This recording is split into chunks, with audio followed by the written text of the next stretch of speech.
Hello everyone, welcome to this installation guide for full extension soft close concealed slide. Drill back panel holes according to dimensions. Align handle with base plate edge and screw in.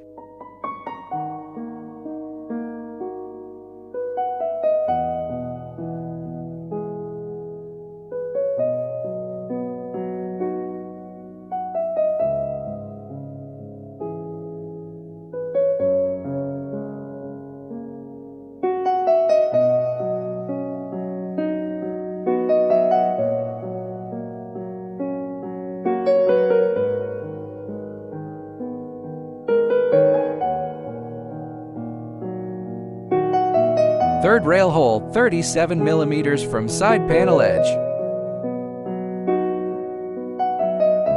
Secure rail at third hole with screws, level rails, then secure rear end. Install both rails simultaneously, keep them level. Pull out rails, place drawer box on them.